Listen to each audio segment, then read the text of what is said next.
Flower sector जियोयान के Fali star pavilion के साथ होना चाहता था, जैसे लियांग जुन को काफी गुस्सा आया और वो हुआ जिनका साथ छोड़कर वहाँ से चला गया। यूनियन अब फ्लावर सेक्टर की नई लीडर बन गई थी, पर चक्कर आने की वजह से वो बेहोश हो गई थी। यूनियन को अभी बेहोश नहीं आया था, इसलिए ग्रेट एल्डर यूनियन की बॉडी को चेक कर रही होती है। ग्रेट एल्डर की एनर्जी यूनियन की पूरी बॉडी में फैल गई थी। वो जियोयान और नालन को बताती है कि ओल्ड सेक्टर लीडर के द्वारा यूनियन को जो डोक्यू एनर्जी दी गई थी वो पूरी तरीके से इसकी बॉडी में सील्ड है और काफी पावरफुल है, जिसे आसानी से रिफाइन नहीं किया जा सकता। और अभी यूनियन के पास इतनी पावर नहीं कि वो इस पावरफुल डोक्यू को अपनी बॉडी के अंदर डिसॉल्व कर सके, जिस वजह से ओल्ड सेक्टर लीडर की डोक्यू लगातार यूनियन के मेरिडियंस पर प्रभाव डाल रही है, इसीलिए इसका जीवन संकट में है और किसी भी वक्त यह यूनियन की जान ले सकता है। और मैं अपनी पावर के साथ भी यूनियन की कोई मदद नहीं कर सकती।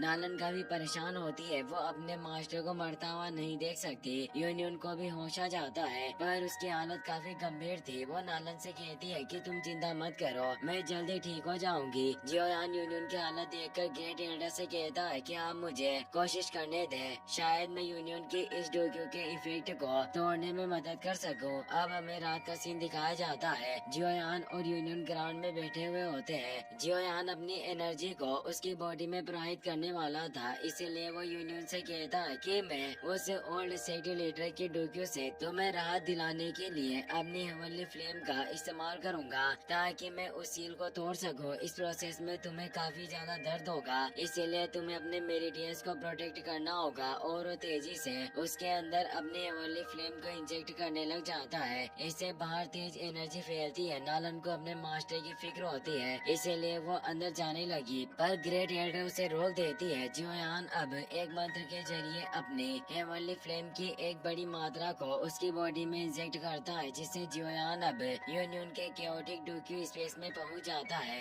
जहां यूनियन की डोक्यू ओल्ड सेक्टर मास्टर की डोक्यू से मिलने की वजह से एक तेज टोर्नेडो क्रिएट हो गया, क्योंकि वो एनर्जी आपस में मिल नहीं पा रही थी। जियोयान को भी ये जगह काफी जटिल लग रही थी। तभी उस टोर्नेडो में से निकलते हुए यूनियन और ओल्ड सेक्टर मास्टर की डोक्यू थ्रेड जियोयान पर अटैक करने लग जाते हैं। जियोयान अपने हेवनली वीप को क्रिएट करके उन सभी डोक्यू थ्रेड को खत्म करने लग जाता है, पर इससे यूनियन को और ज्यादा दर्द हो रहा था। इससे जियोयान परेशान होता है और सोचता है कि अगर मैं डायरेक्ट इस डोक्यू के साथ टकराव करूंगा तो ये यूनियन के लिए इस प्रोसेस को और ज्यादा कठिन बना देगा। इसीलिए अब वो उन डोक्यू थ्रेड से फाइट नहीं करता और भागते हुए उनसे बचने लगता है। थ्रेड लगातार उसे पकड़ने की कोशिश कर रहे थे, पर जियोयान की स्पीड काफी फास्ट थी, पर वो थ्रेड हर तरफ से उस पर अटैक करने लगे। जियोयान एक बैरियर को क्रिएट कर लेता है, पर पीछे से और थ्रेड उसकी तरफ आ रहे थे। अब जियोयान के पास मौजूद बोन चिलिंग फ्लेम एक्टिवेट हो जाती है, जो जियोयान को प्रोटेक्ट करती है और उसके चारों तरफ शील्ड बना देती है, जो सभी डोक्यू थ्रेड को फ्रीज कर रही थी। जियोयान इससे खुश होता है, क्योंकि उसे एक आइडिया गया था और अब वो ऊपर जाकर बोन चिलिंग फ्लेम का इस्तेमाल करता है और उसके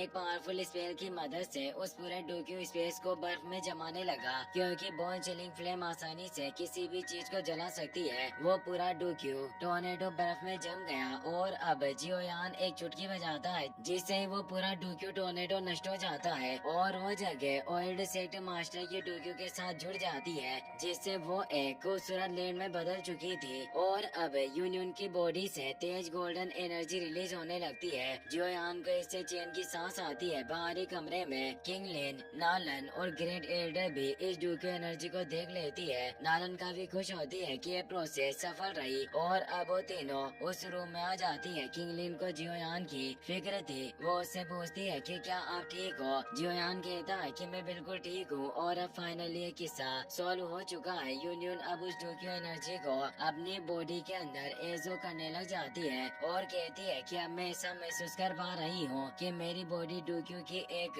अंतहीन एनर्जी से भरा हुआ है और सौभाग्य से ये एनर्जी अब पूरी तरीके से मेरे कंट्रोल में है। जियोयान उसे एक पिल देने लगता है और बताता है कि ये एक फायर सेलिब्रेशन पिल है, इसमें मेरी हेवनली फ्लेम पावर का एक ट्रेस भी मौजूद है, जिससे ये पिल तुम्हारी डोक्यू के रिफाइनमेंट में तेजी लाने में काफी मदद करेगा। यानी तुम इसकी मदद से ओल्ड सेक्टर लीडर की सारी डोक्यू को रिफाइन कर पाओगे। जाओगी और इससे तुम्हें कई सारे लाभ होंगे और तुम्हारी पावर भी काफी बढ़ जाएगी। साथ ही तुम्हारे लिए फाइट संधि लेवल पर पहुंचना भी असंभव नहीं रहेगा। यूनियन इस फील को ले लेती है और जियोयान को इसके लिए थैंक्स कहती है। ग्रेट एल्डर कहती है कि यंग पवेलियन मास्टर तुम्हारा बहुत बहुत शुक्रिया। तुम्हारी इस दयालुता को हमारा फ्लावर सेक्टर निश्चित रूप से याद रखेगा। जियोयान उन्हें रेस्पेक्ट देकर कहता है कि आप भी काफी दयालु हो। पर तभी जियोयान की बॉडी में मौजूद बोन चिलिंग फ्लेम ब्लिंक करने लगती है क्योंकि उस पर मौजूद रेसिस्टेंस अब गायब हो रहा था और ये बहुत अच्छा वक्त था जब वो अपने फ्लेम मंत्र की मदद से इसे बाकी हिमालय फ्लेम के साथ मिला सकता था।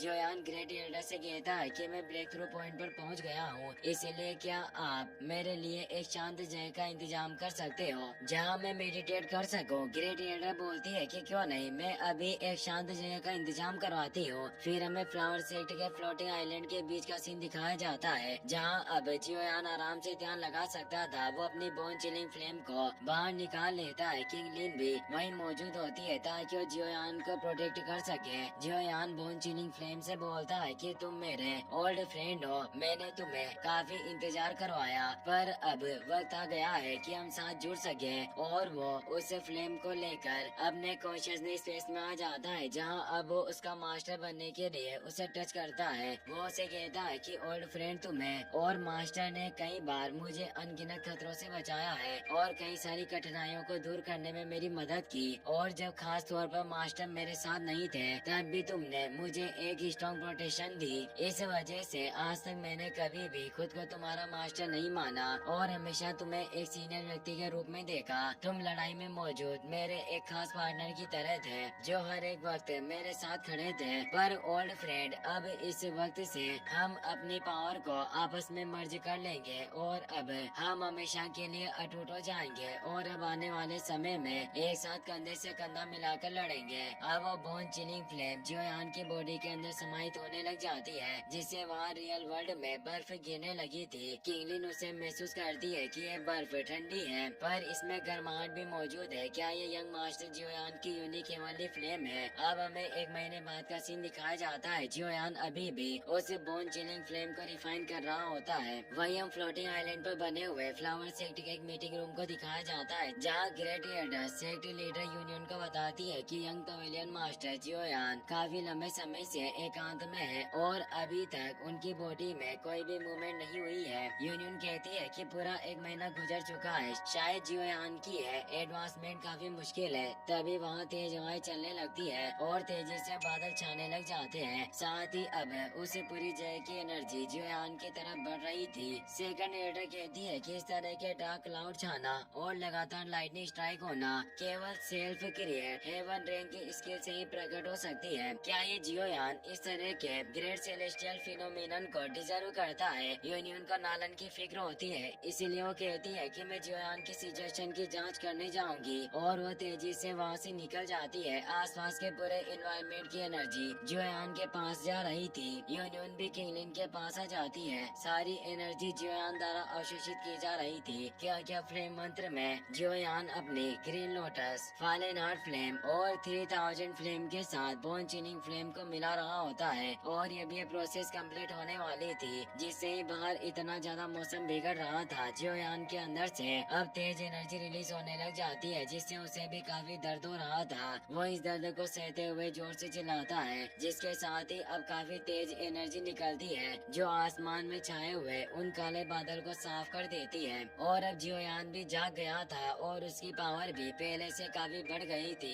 उसकी पावर 4 स्टार फाइट वेनेरेट रियल में पहुंच गई होती है। इसी के साथ ये एपिसोड यहीं पर खत्म हो जाता है। वीडियो पसंद आया हो तो अपने दोस्तों के साथ शेयर करना और लाइक करना ना भूलें। Thanks for watching.